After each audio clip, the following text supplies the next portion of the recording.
All right, let's have a conversation about decentralized management. If you're struggling to be able to build a team that can actually operate without you, this is a video you are going to want to watch. If you watch till the very end, you're going to understand what is decentralized management versus what you are currently doing, and how can you put decentralized management into your current business, regardless of what stage of business you're at, because it starts with you before you even have a team. So let's get into it. All right, so decentralized management, y'all, is going to be where you're able to let your team start to think for themselves and be able to start making decisions for themselves. So this is a model that is basically going to be on the other end of the spectrum from like Apple when Steve Jobs was there. So they had more of a dictatorship type of management style where it's do as I say because I am the creative genius. Don't use your own abilities and your own intuition to make decisions.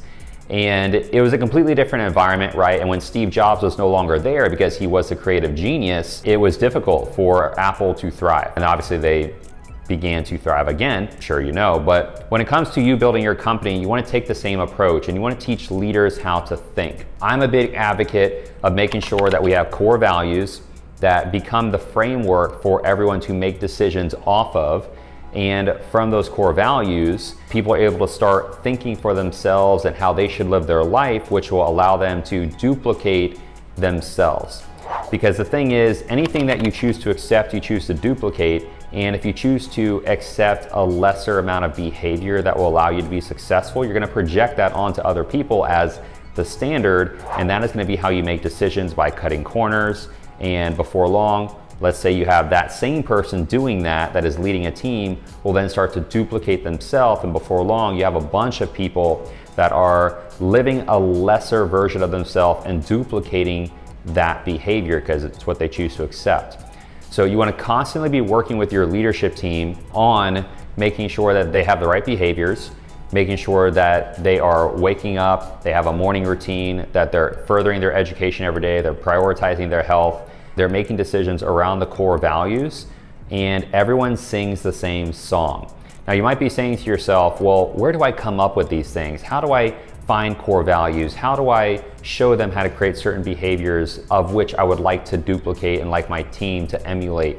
Well, it starts with you as the leader of the company, right? If you are the owner, if you are a sales manager watching this, whatever position you're in, if you're leading a team, it starts with you. If you cannot embody what it is you want to duplicate, you can only expect to duplicate the lesser version of yourself that you are currently embracing. And if that's not okay with you, then you need to reflect and change that. But decentralized management is where I can trust leaders to be able to duplicate themselves, to create more leaders, and let more people take on more responsibility and make decisions based off of this core framework of, okay, values first, and then what do I choose to accept in my behaviors, and then move on that. So as long as everyone's making decisions in that way, you can expect everyone's decisions to be fairly similar as it relates to what somebody else would decide in that moment of time. This will reduce the amount of risk that you have when it comes to somebody making a minor decision.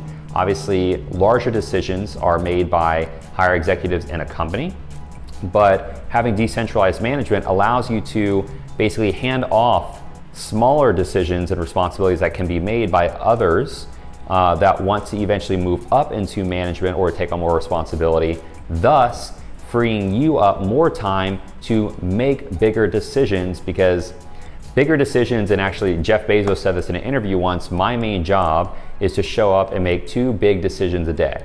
And the reason why, if you're like an executive leader, owner of a company watching this, why that's so important to have space to make big decisions is because one big decision has a massive ripple effect across your company. It doesn't matter how many people you have in the company, but yes, over time, you will have more people in the company. It will create a much larger impact, and it's much harder to stop that wave from going to shore when you have more people in the company. So it's very important to learn how to do this for yourself, then to duplicate leaders and have leaders duplicate that. And that is how you create an effective decentralized management process. So hopefully this is helpful for y'all if you're looking to build a team. As always, like the video, hit the bell if you want to see more of this stuff, and drop a comment below on what you feel is the best management style or any questions you have, and I'll answer them in our live video that we do on YouTube every week. And of course, there are other resources I drop for y'all down below. We have a free community where you can join that community, and it's just everybody asking questions and me doing other lives in that group every day nearly. So if you want to join that Facebook group, and we have other resources as well underneath, whether you want additional free training, paid training, whatever, go take a look at it. And I will see y'all on the next video.